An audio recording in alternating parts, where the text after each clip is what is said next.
paz do Senhor Jesus a todos. Hoje, lição de número 5, o fruto do Espírito, o eu crucificado. Fruto do Espírito, o eu crucificado. Quando nós falamos de crucificado, quando nós falamos de cruz, nós lembramos de morte. Crucificação significa morte e naquela época, ou se trouxermos para os nossos dias também, seria o pior tipo de morte que já existiu na face dessa terra. E Gálatas capítulo 2, versículo 20 vai dizer assim: já estou crucificado, nós estamos falando de morte, não é isso? O eu crucificado, o eu morto. Já estou crucificado com Cristo e vivo, não mais eu, mas Cristo é que vive em mim. E a vida que agora vivo na carne, vivo-a pela fé do Filho de Deus, o qual me amou e se entregou a si mesmo por mim. Então, o eu crucificado é o eu morto. E quem que está vivendo na minha vida, Valdecir? Quem está vivendo na minha vida é o Senhor Jesus Cristo. Então, quando o eu é crucificado, quando eu mortifico o eu, quando eu crucifico o eu dou lugar para que o Senhor Jesus viva através da minha vida nessa terra. Enquanto eu estiver vivo, é o Senhor Jesus que está vivendo na minha vida. Essa lição está dividida em 3 tópicos principais, que são o fruto do Espírito na vida do crente, ou do cristão, como preferir, a diferença e relação entre o fruto e os dons do Espírito. Então, existe uma diferença, mas também existe uma relação. E o terceiro tópico diz assim: o Espírito se opõe à carne. O Espírito se opõe à carne. Eles têm uma briga constante entre eles. Então, o fruto do Espírito na vida do crente, ele é dividido em 3 subtópicos que também são a definição, que nós vamos definir o que é o fruto do Espírito, o fruto no singular, e o terceiro subtópico, andar no Espírito. Na verdade, a nossa lição é baseada no livro de Gálatas, capítulo de número 5, versículos 16 até o 26, que vai falar sobre as obras da carne e o fruto do Espírito. Então, leia Gálatas capítulo 5, versículo 16 até o versículo 26, se você tiver condições ou quando você tiver a oportunidade. Mas daqui a pouquinho também alguns desses versículos vão ser lidos aqui durante a lição. Não vou ler agora, mas durante a lição a gente vai citando um versículo ou outro desses referentes aqui à nossa leitura bíblica em classe. Então, qual que é a definição de fruto do Espírito? O fruto do Espírito é o resultado natural no processo de amadurecimento e crescimento espiritual do cristão. Então, quando nós aceitamos a Cristo, o Espírito Santo vem habitar em nós. Aí o fruto do Espírito começa a ser desenvolvido, porque o Espírito está dentro de nós. O Espírito foi plantado dentro de nós. Então o fruto dele começa a desenvolver dentro de nós. Então é o resultado de um processo natural, o crescimento, o desenvolvimento dele e o crescimento na nossa vida espiritual. Isso é o fruto do Espírito na nossa vida. Agora, por que o fruto no singular? Porque o fruto, na verdade, ele é definido como amor. O fruto do Espírito é o amor propriamente dito. Depois disso, vão ter mais 8 fragmentos do amor, mais 8 consequências a partir do amor, que vão completar todo esse fruto. Porque o fruto ele é comparado, vamos dizer assim, a uma laranja. Uma laranja, ela tem vários gomos. Eu não contei, eu não sei, depende do tamanho da laranja, tem mais gomos, menos gomos, mas aqui o fruto do Espírito, vamos dizer que ele tenha 9 gomos. Vamos pegar assim uma laranja com 9 gomos, então ele é o amor dividido em partes. Então cada parte dessa precisa ter o amor. Sem o amor, Paulo escreveu a primeira carta de Paulo, que ele escreveu aos Coríntios, direcionou aos Coríntios, no capítulo de número 13, vai falar sobre o amor. Quando tiver a oportunidade, leia também. Tudo que você fizer, se você entregar sua vida à morte, mas sem amor, não vai servir de nada, não vai servir para nada. Inclusive teve um músico que não era cristão e escreveu uma música baseado em 1 Coríntios 13. Então ele fala, ainda que eu falasse a língua dos homens e dos anjos, tivesse, ele escreveu tudo isso daí e colocou numa música. E na verdade é a letra da carta de Paulo aos Coríntios, da primeira carta de Paulo aos Coríntios, no capítulo de número 13. Então, sem amor, não adianta nada, não adianta entregar sua vida à morte, não adianta vender todos os seus bens materiais e doar para os pobres. Sem amor, não adianta absolutamente nada. Então, o fruto do Espírito, sempre que utilizar essa palavra, vai ser no singular. O fruto do Espírito. Algumas pessoas dizem assim, os frutos do Espírito, porque fala amor, gozo, paz, longanimidade, benignidade, bondade, mansidão, fé, temperança, domínio próprio. Mas não é. O fruto do Espírito é o amor, tá certo? O que vem depois dele é tudo resultado do amor. Então, quando você ama, você é benigno. Quando você ama, aqui você tem paz, você é longânimo, você é temperado, você é manso. Tudo isso provém do amor. Terceiro subtópico, andar no Espírito. Está no versículo 16 aqui. Digo, porém, andar em espírito e não cumprireis a concupiscência da carne. Concupiscência significa desejo carnal. Então, se nós andamos no espírito, nós não vamos cumprir os desejos da carne. Andar no espírito é de um lado, andar na carne é do outro lado. Se andamos no espírito, nós não vamos cumprir o desejo da carne. Nós vamos cumprir o desejo do espírito. Andar no espírito significa também viver corretamente, em humildade, submissão e santidade, levar uma vida separada, uma vida de separação. O resumo desse tópico diz assim: o fruto do Espírito revela o crente que vive sob os domínios, debaixo dos domínios do Espírito Santo de Deus. O segundo tópico diz diferença e relação entre o fruto e os dons do Espírito. Então, primeiro, são dois subtópicos, diferença e os dons na igreja. Com qual que é a diferença? Peraí.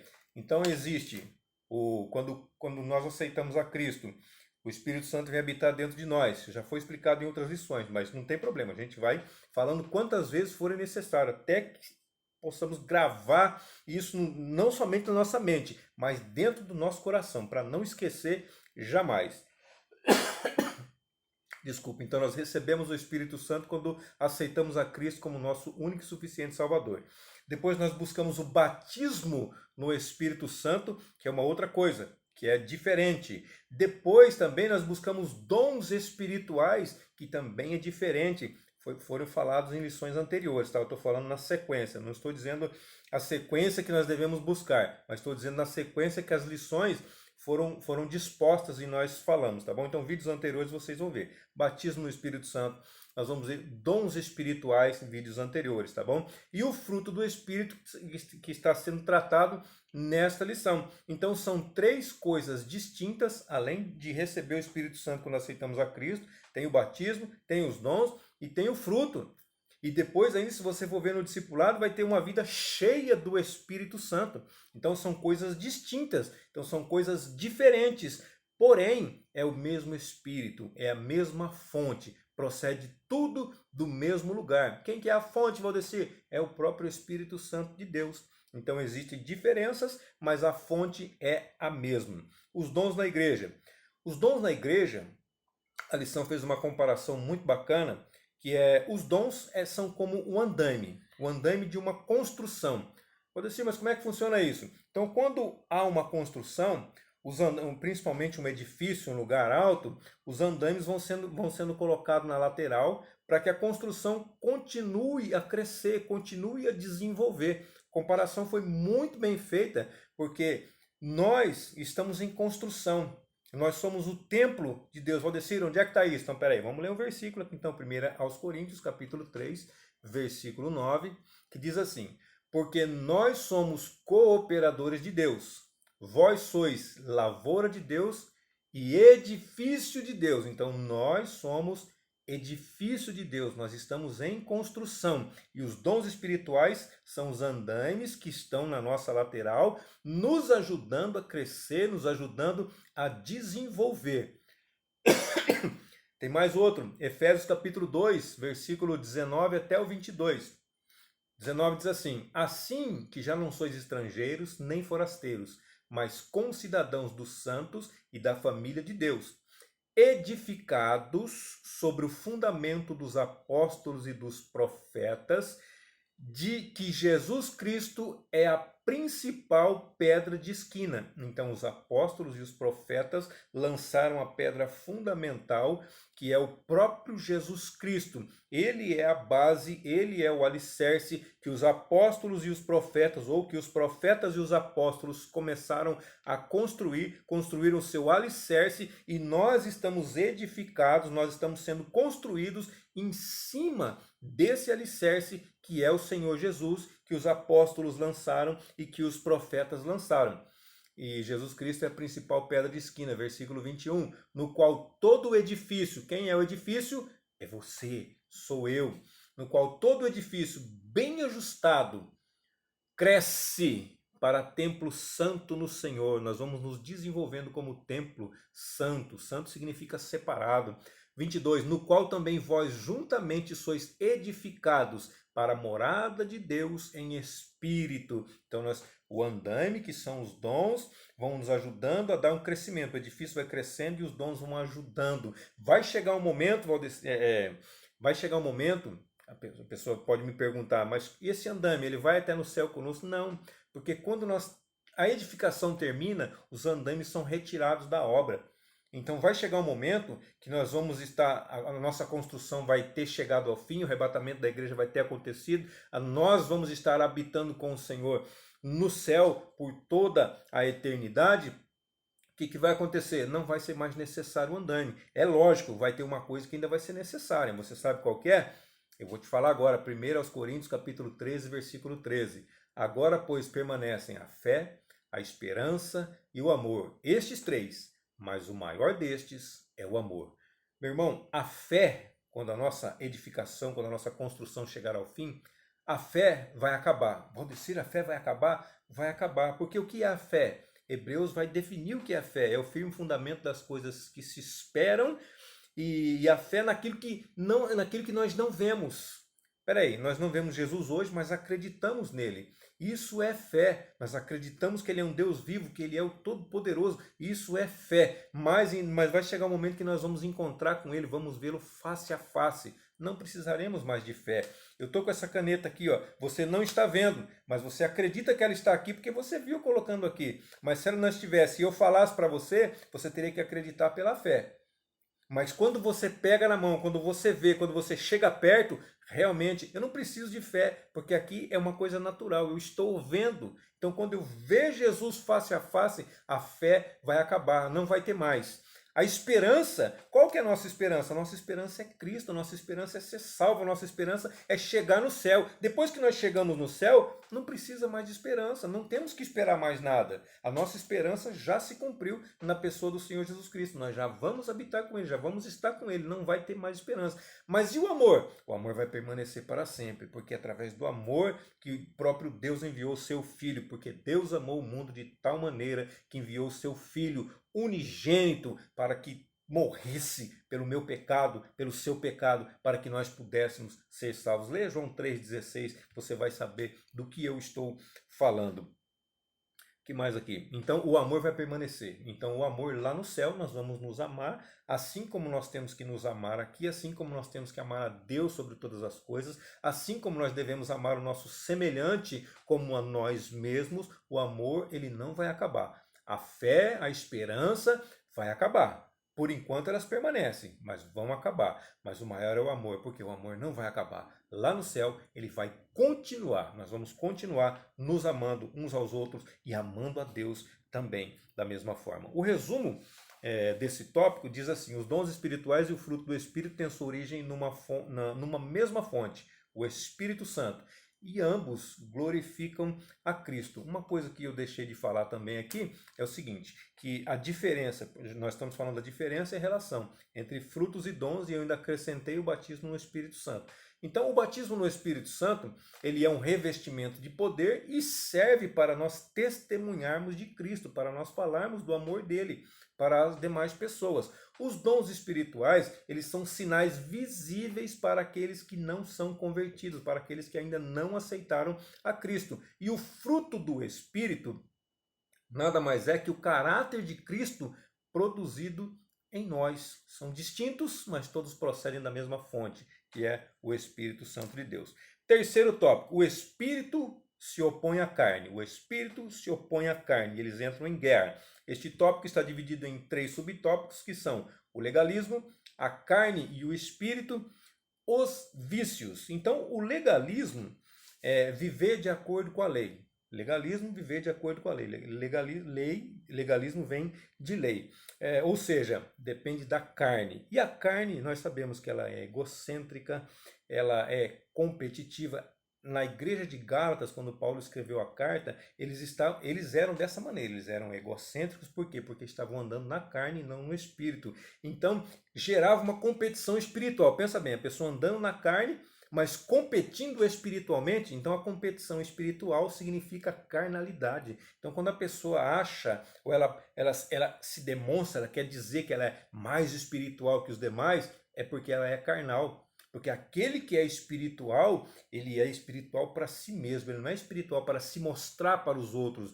Ou se os outros veem espiritualidade nele, ele se acha o menor por causa da humildade, por causa da simplicidade, por causa da submissão, por causa da coerência. Tá certo? E o que ocorre quando há uma competição espiritual? Vai ocorrer desavença, vai ocorrer problema, vai ocorrer atrito. Obras da carne, que é o contraste de viver no espírito, que não depende da lei, mas viver no espírito depende da graça. A carne e o espírito. A carne é uma palavra grega aqui que se pronuncia sarx, significa carne.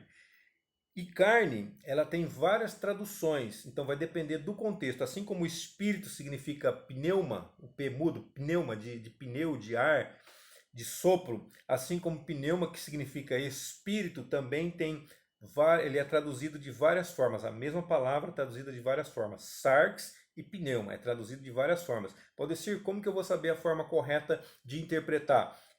É pelo contexto. Então, pelo contexto você vai saber interpretar. Então, a palavra carne, ela pode significar fraqueza física, ela pode significar o corpo, ela pode significar o pecado, ela pode significar o ser humano e ela pode significar os desejos pecaminosos.